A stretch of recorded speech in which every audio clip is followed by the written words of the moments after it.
ಜನರಿಗೆ ಮತ್ತೊಂದು ಸಾರಿ ಬೆಲೆ ಏರಿಕೆ ಬರೆ. ಸೋಮವಾರದಿಂದ ಮೆಟ್ರೋ ಟಿಕೆಟ್ ದರದಲ್ಲಿ 5% ಏರಿಕೆ.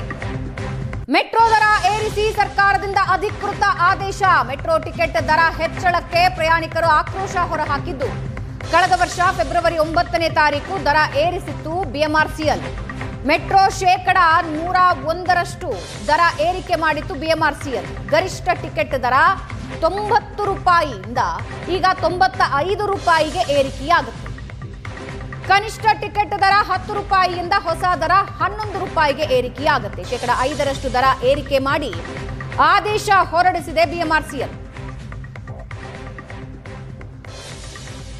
ಹಳೆ ದರ ಮತ್ತು ಹೊಸ ದರ ಎರಡನ್ನ ಕೂಡ ನಮ್ಮ ಸ್ಕ್ರೀನ್ ನಲ್ಲಿ ನೀವು ನೋಡ್ತಾ ಇದ್ದೀರಾ. ಮೆಜೆಸ್ಟಿಕ್ ಟು ಚಲ್ಲಘಟ್ಟ ಹಳೆ ದರ 60 ರೂಪಾಯಿ, ಹೊಸ ದರ 63 ರೂಪಾಯಿ.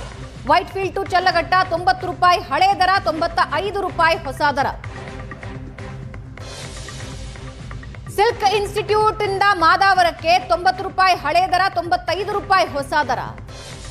ಆರ್ವಿ ರೋಡ್ ಬೊಮ್ಮಸಂದ್ರ ಹಳೆ ದರ ಇದ್ದಿದ್ದು 60, ಹೊಸ ದರ 63.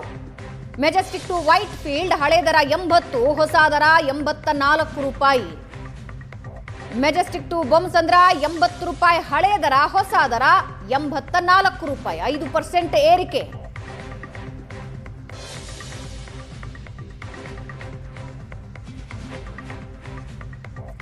ಸೋಮವಾರದಿಂದ ಮೆಟ್ರೋ ಟಿಕೆಟ್ ದರ 5% ಅಧಿಕ ಆಗತ್ತೆ, ಹೆಚ್ಚಳ ಆಗತ್ತೆ. ಸರ್ಕಾರದಿಂದ ಗ್ರೀನ್ ಸಿಗ್ನಲ್ ಆಗಿದೆ, ಅಧಿಕೃತ ಆದೇಶ ಹೊರಬಿದ್ದಿದೆ. ಈ ಹಿಂದೆ 100% ಜಾಸ್ತಿ ಮಾಡಿ ಅದನ್ನು ಮತ್ತೆ 70%ಗೆ ಇಳಿಸಿದ್ರು. ಸೊ ಆ ಒಂದು ವಿಚಾರದಲ್ಲಿ ಇವರು ಈಗ ಮತ್ತೆ 5%ಅನ್ನು ಜಾಸ್ತಿ ಮಾಡ್ತಾ ಇದ್ದಾರೆ ಅಂತ ಒಂದು ಊಹೆ ಮಾಡ್ತಾ ಇದ್ದೀವಿ. ಆದರೆ ಈಗ ಈ ಒಂದು ನಮ್ಮ ಕಾಂಗ್ರೆಸ್ ಸರ್ಕಾರ 2000 ಬಂದ ಮೇಲೆ, ಕಾಂಗ್ರೆಸ್ ಸರ್ಕಾರ ಈ ಸತಿ ಬಂದ ಮೇಲೆ ಪ್ರತಿಯೊಂದನ್ನು ಬೆಲೆ ಹೆಚ್ಚಳ ಮಾಡ್ತಾ ಇದ್ದಾರೆ. ಮೆಟ್ರೋ ದರ ಒಂದೇ ಅಲ್ಲ, ಬಸ್ ದರ, ರಾಜ್ಯದ ಸರ್ಕಾರದ ಕೈಯಲ್ಲಿ ಎಷ್ಟು ವಿಚಾರಗಳಿದೆ, ಪ್ರತಿಯೊಂದರ ಬೆಲೆಯನ್ನು ಹೆಚ್ಚು ಮಾಡ್ತಾ ಇದ್ದಾರೆ. ಇದೇನು ನಮಗೇನು ಅಂತ ಅಷ್ಟು ಇದೇನು ಅನ್ನಿಸ್ತಾ ಇಲ್ಲ. ಮಾಮೂಲಿ 10ರಲ್ಲಿ ಇದು ಒಂದನ್ನು ಜಾಸ್ತಿ ಮಾಡ್ತಾ ಇದ್ದಾರೆ. ನಾವು ನಾಗರಿಕರು ಇದನ್ನು ಬೇರ್ ಮಾಡಲೇಬೇಕು. ಮೆಟ್ರೋ ಟಿಕೆಟ್ ಒಂದೇ ಜಾಸ್ತಿ ಆಗ್ತಾ ಇಲ್ಲ. ಇಲ್ಲಿ ಏನಾಗ್ತಾ ಇದೆ, ಇಲ್ಲದೇ ಇರೋರಿಗೆ ಅನುದಾನಗಳು ಕೊಟ್ಬಿಟ್ಟು ಇರೋರ ಮೇಲೆ ಬರೆ ಆಗ್ತಾ ಇದ್ದಾರೆ. ಇದು ಯಾವುದೇ ಕಾರಣಕ್ಕೂ ಸರಿ ಅಲ್ಲ ಅವ್ರು ಮಾಡ್ತಾ ಇರೋದು. ಅವ್ರಿಗೆ ಯಾರು ಕೇಳಿಲ್ಲ ನಮ್ಗೆ ಅದು ಕೊಡಿ ಇದು ಕೊಡಿ ಅಂತ ಅಂದ್ಬಿಟ್ಟು ಸುಮ್ಮನೆ ಅವ್ರು ಕೊಡ್ತೀನಿ ಅಂತ ಇವ್ರ ಪ್ರಾಮಿಸ್ ಮಾಡಿಬಿಟ್ಟು ಮಿಡಲ್ ಕ್ಲಾಸ್ನವ್ರ ಮೇಲೆಲ್ಲ ಬರೆ ಹಾಕೋದು ಖಂಡಿತ ಸರಿ ಅಲ್ಲ. ಗ್ಯಾರಂಟಿ ಕೊಡ್ತಾ ಇದ್ದಾರ, ಯಾರಿಗೂ ಕೊಡ್ತಾ ಇಲ್ಲ ಗ್ಯಾರಂಟಿ. ಅಷ್ಟೇನು ಮಾಡೋದು ಅವ್ರನ್ನ ಕಟ್ಕೊಂಡು ಸುಮ್ಮನೆ ಹಿಂಗೆ ಅವರು ಇದ್ದಾರೆ, ಕೂಡಿಸ್ಬಿಟ್ಟಿದ್ದೀವಲ್ಲ, ಅನುಭವಿಸ್ಲೇಬೇಕು. ಇವಾಗ ಬೇರೆ ದಾರಿನೇ ಇಲ್ಲ ಸರ್. ಇದು ಸರಿ ಇಲ್ಲ, ಇದು ನ್ಯಾಯ ಅಲ್ಲ, ಖಂಡಿಸ್ತೀವಿ ಸರ್. ಇದೇನಾಗುತ್ತೆ ಅಂದರೆ ದಿವಸ ಮೆಟ್ರೋ ಹತ್ತಿ ಇಳಿಯೋರಿಗೆ ತುಂಬಾ ಕಷ್ಟ ಸರ್ ಇದು. ಬಟ್ ಇದು 5% ಜಾಸ್ತಿ ಮಾಡೋದಕ್ಕಿಂತ 10% ಕಮ್ಮಿ ಮಾಡಿದ್ರೆ ಅವ್ರ ಸರ್ಕಾರಕ್ಕೊಂದು ಒಳ್ಳೆ ಹೆಸರು ಬರುತ್ತೆ ಅಂತ ನನ್ನ ಅಭಿಪ್ರಾಯ. ಕೆಂಗೇರಿಯಿಂದ ಮೆಜೆಸ್ಟಿಕ್ ಬಂದೆ, 57 ರೂಪಾಯಿ. ಈಗ ಮತ್ತೆ 5% ಜಾಸ್ತಿ ಮಾಡ್ತಾ ಇದ್ದಾರೆ.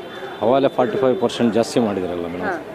ಪುನಃ ಜಾಸ್ತಿ ಮಾಡಿದ್ರೆ ಜನಕ್ಕೆ ಬರ್ಡನ್ ಆಗಲ್ಲ, ತುಂಬ ಬರ್ಡನ್ ಆಗುತ್ತೆ. ಕಡಿಮೆ ಮಾಡಬೇಕು, ಹೋಗ್ಬೇಕಂತ ಜಾಸ್ತಿ ಮಾಡಬಾರ್ದು. ದಿನ ಓಡಾಡ್ತೀರಾ ಮೆಟ್ರೋ? ಡೈಲಿ ಓಡಾಡ್ತೀನಿ. ಸರ್ಕಾರ ಇದ್ರ ಬಗ್ಗೆ ಗಮನ ಕೊಟ್ಟು ಕಡಿಮೆ ಮಾಡಬೇಕು, ಜನಕ್ಕೆ ಅನುಕೂಲ ಮಾಡಿಕೊಡ್ಬೇಕು. ರೇಟನ್ನು ತುಂಬ ಜಾಸ್ತಿ ಮಾಡಬಾರ್ದು. ಮೊದಲೇ 45% ಜಾಸ್ತಿ ಮಾಡೋದ್ರಿಂದ ಪುನಃ ಜಾಸ್ತಿ ಮಾಡಿದ್ರೆ ಜನಕ್ಕೆ ತೊಂದರೆ ಆಗುತ್ತೆ, ಬರ್ಡನ್ ಆಗುತ್ತೆ, ಬದುಕೋದಕ್ಕೆ ಕಷ್ಟ, ಅವರಿಗೆ ತೊಂದರೆ ಆಗುತ್ತೆ. ಇವಾಗ ಹಳ್ಳಿ ಕಡೆಯಿಂದ ಬರೋವರೆಗೂ ಮೆಟ್ರೋದಲ್ಲಿ ಓಡಾಡಬೇಕು ಅಂತ ಆಸೆ ಇರುತ್ತೆ. ಆದರೆ ಈ ಥರ ಬಸ್ ಚಾರ್ಜ್ ರೇಟ್ ಆದಂಗೆ ಇದೂ ರೇಟ್ ಮಾಡಿಬಿಟ್ರೆ ಹಳ್ಳಿಗಳಿಂದ ಓಡಾಡೋರು ಓಡಾಡೋಕ್ಕಾಗಲ್ಲ. ಅಫ್ಸಿಯಲ್ಸು ಜಾಸ್ತಿ ಸ್ಯಾಲ್ರಿ ಬರುತ್ತೆ, ಆರಾಮಾಗಿ ಓಡಾಡ್ತಾರೆ. ಹಳ್ಳಿಗಳಿಂದ ಬರೋರು ಪಾಪ ಕೆಲಸ ಮಾಡಬೇಕು, ದುಡಿಬೇಕು, ಡೈಲಿ 500 ರೂಪಾಯಿ ಕೊಡ್ತಾರೆ. ಇವರು ರೇಟ್ ಮಾಡ್ತಾ ಹೋದರೆ ಹೋಗೋಕ್ಕಾಗಲ್ಲ. ಇಲ್ಲಿಂದ ವಿಧಾನಸೌಧ ಹೋಗ್ಬೇಕಂದ್ರೆ ಇವಾಗ 15 ರೂಪಾಯಿ ಮಾಡೋರೇನು, ಮತ್ತೆ ಜಾಸ್ತಿ ಆಗಿದೆ. ಅಲ್ಲಿಗೆ ತೊಂದರೆ ಆಗತ್ತಲ್ಲ. ಆದಷ್ಟು ಕಮ್ಮಿ ಮಾಡೋದೇ ಒಳ್ಳೇದು ಮೇಡಮ್. ಬೇರೆದಕ್ಕೆ ಹಾಕೋದ್ರ ಬಲ್ಲ ಇದರಲ್ಲಿ ಕಮ್ಮಿ ಮಾಡಿದ್ರೆ ಸಾರ್ವಜನಿಕರಿಗೂ ಎಲ್ಲರಿಗೂ ಉಪಯೋಗ ಆಗತ್ತಲ್ಲ. ದಿನನಿತ್ಯ ಕೂಲಿ ಮಾಡೋರಿಗೆ ಮೇಯ್ನ್ ಕಡಿಮೆ ಮಾಡಬೇಕು ಅನ್ನೋದು ನಮ್ಮೊಂದು ಆಸೆ ಮೇಡಮ್. ಯಾಕಂದ್ರೆ ಮೆಟ್ರೋ ಅಂತಂದ್ರೆ ಸಾಮಾನ್ಯವಾಗಿ ಟ್ರಾಫಿಕ್ ಕಡಿಮೆ ಆಗುತ್ತೆ ಅನ್ನೋ ಕಾರಣಕ್ಕೆ ಓಡಾಡ್ತೀವಿ. ಹೌದು, ಮೇಯ್ನ್ ಹಳ್ಳಿಗಳಿಂದ ಹೋಗೋರಿಗೆ ಬಸ್ಸಲ್ಲಿ ಮಾಮೂಲಿ ಓಡಾಡ್ತಿರ್ತಾರೆ. ಹಳ್ಳಿಗಳಲ್ಲಿ ಮೆಟ್ರೋದಲ್ಲಿ ನಾವು ಹೋಗ್ಬೇಕು ಅನ್ನೋ ಒಂದು ಆಸೆ ಇರುತ್ತಲ್ಲ, ಬೇಗ ಹೋಗ್ತಾರಂತೆ, ಮೆಟ್ರೋ ಫಾಸ್ಟ್ ಇರುತ್ತೆ ಅಂತ. ಹಿಂಗಾಗ್ಬಿಟ್ರೆ ಸ್ವಲ್ಪ ತೊಂದರೆ ಆಗುತ್ತೆ. ಆದಷ್ಟು ಕಮ್ಮಿ ಮಾಡೋದು ಒಳ್ಳೇದು ಅನ್ಸುತ್ತೆ. ಬೆಂಗಳೂರಿಗೆ 2 ತಿಂಗಳಿಗೋಸ್ಕರ ಬರ್ತಿರ್ತೇನೆ. ಮೆಟ್ರೋದಲ್ಲಿ ಅಲ್ಲಿ ಯಶವಂತಪುರ ಅಲ್ಲಿ ಅಡ್ಡಾಡ್ತೀನಿ, ಮೆಜೆಸ್ಟಿಕ್ ಅಡ್ಡಾಡ್ತಿರ್ತೇನೆ ನಾನು. ಆವಾಗ ರೇಟ್ ಜಾಸ್ತಿ ಮಾಡಿದ್ರೆ ನಮ್ಗೆ ಭಾಳ ಇದಾಗತ್ತಮ್ಮ. ಯಾಕಂದ್ರೆ ನಾವು ಅಲ್ಲಿ 375 ರೂಪಾಯಿ ಕೊಟ್ಟು ಅಲ್ಲಿಂದ ಇಲ್ಲಿ ಬಸ್ಸಿಗೆ ಬರ್ತೀವಿ. ಮತ್ತು ಇಲ್ಲಿ ಬಂದರೆ ಮತ್ತೆ ಇದೆಲ್ಲ 10-20 ರೂಪಾಯಿ ಜಾಸ್ತಿ ಮಾಡಿದರೆ ಅದು 10-20 ರೂಪಾಯಿ ನಮ್ಗೆ ಉಳಿದ್ರೆ ನಾವು ನಾಷ್ಟ ಮಾಡ್ಕೊಂತೀವಿ, ನಾವು ತಿಂಡಿ ಗಿಡ್ಡಿ ಮಾಡ್ಕೊಂತೀವಿ. ಅದು ಭಾಳ ತಪ್ಪಮ್ಮ. ಜಾಸ್ತಿ ರೇಟ್ ಮಾಡಬೇಡ್ದಮ್ಮ. ದರೋಡೆ ಮಾಡ್ತಾ ಇದ್ದಾರೆ. ಮೆಟ್ರೋ ರೇಟ್ ಈಗಾಗಲೇ ಭಾರಿ ಜಾಸ್ತಿ ಆಗಿದೆ. ಈಗ ಮತ್ತೆ ಜಾಸ್ತಿ ಮಾಡ್ತಾರೆ ಅಂದರೆ ತುಂಬ ತೊಂದರೆ ಆಗುತ್ತೆ. ಅದ್ರ ಬದಲು ಆಟೋಗಳು ಕ್ಯಾಬ್ಗಳೇ ಚೀಪ್ ಆಗಿದೆ. ಏನಮ್ಮ, ಆಟೋ ಕ್ಯಾಬೇ ಚೀಪ್ ಆಗಿದೆ. ಮೆಟ್ರೋ ಈಗ ನಾವು ಮೆಟ್ರೋ ಯೂಸ್ ಮಾಡೋಕ್ಕೆ ಅಷ್ಟು ಇದಾಗ್ತಾ ಇಲ್ಲ. ಈಗ ಮೆಟ್ರೋ ರೇಟು ತುಂಬ ದುಬಾರಿಯಾಗಿದೆ. ಕಳೆದ ಬಾರಿನೇ ಜಾಸ್ತಿ ಮಾಡಿದ್ರು, ಮತ್ತೆ ಈಗ ಜಾಸ್ತಿ ಮಾಡಿದ್ರೆ ಇದ್ರ ಬಗ್ಗೆ ಹೋರಾಟ ಮಾಡಲೇಬೇಕು. ಇದು ತುಂಬ ದುಬಾರಿ. ಇಲ್ಲಾಂದ್ರೆ ಆಟೋ ಗೀಟೋ ನೋಡ್ಕೊಬೇಕಾಗುತ್ತೆ. ಹೌದು ಹೌದು, ನಿಜ. ಓಡಾಡಿದಾಗ ನಿಜ.